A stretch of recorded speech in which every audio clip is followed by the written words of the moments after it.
కరువు జిల్లా అంటేనే తెలుసు అనంతపురం జిల్లా అని. రాయలసీమలో ఇప్పటికి చంద్రబాబు నాయుడు వచ్చిందంటే ఇంగా కరువు అనేది మనందరికీ తెలుసు. ఇప్పుడు అనంతపురంలో తాగునీటికి కటకటలాడుతున్నారు.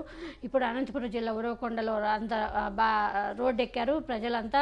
తాగునీరు కల్పించాలి ఇలా ప్రభుత్వం అంటూ కూడా, గ్రామాల్లో మాకు తాగడానికి నీళ్ళు లేవంటూ కూడా గ్రామాలందరూ, ఆ గ్రామంలో ఉండే ప్రజలందరూ రోడ్డు ఎక్కి ధర్నాలు చేస్తున్నారు. ప్రభుత్వం ఎలాగైనా ఆదుకోవాలి, మాకు త్రాగునీరు కల్పించాలంటూ రోడ్డు ఎక్కారు. సో ఇంకా ఈ అనంతపురంలో ఇంకా రాబోయే కాలంలో చాలా త్రాగునీటికే కాదు, చాలా సాగునీటికి కూడా చాలా ఇబ్బంది పడే టైం వస్తుంది. ఇంతకుముందు జగన్మోహన్ రెడ్డి గారి హయాంలో ఉన్నప్పుడు ఎప్పుడు చూడు వర్షాలు బాగా వచ్చేది, ఎప్పుడు చూడు చెరువులు నిండుగా ఉండేది.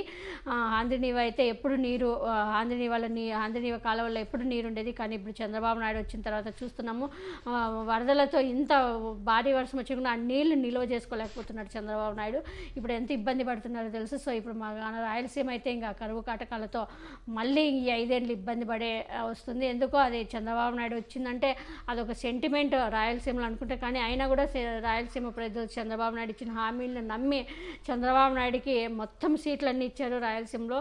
మరి చూడాలి, మరి ఆ ప్రజలను ఆదుకుంటాడా లేదా చంద్రబాబు నాయుడు అని.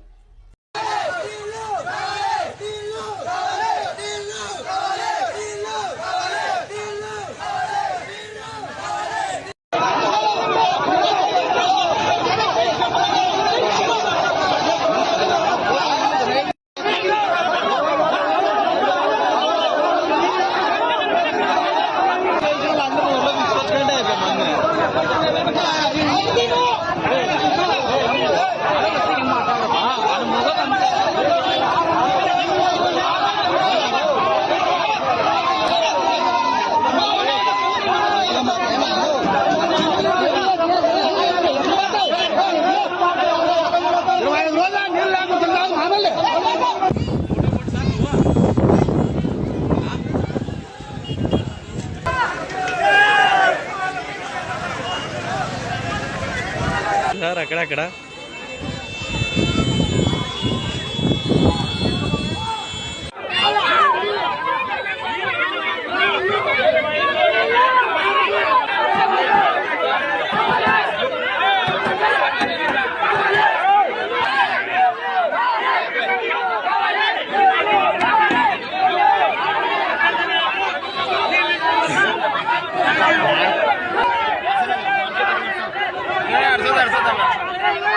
వీళ్ళు వస్తారు కదా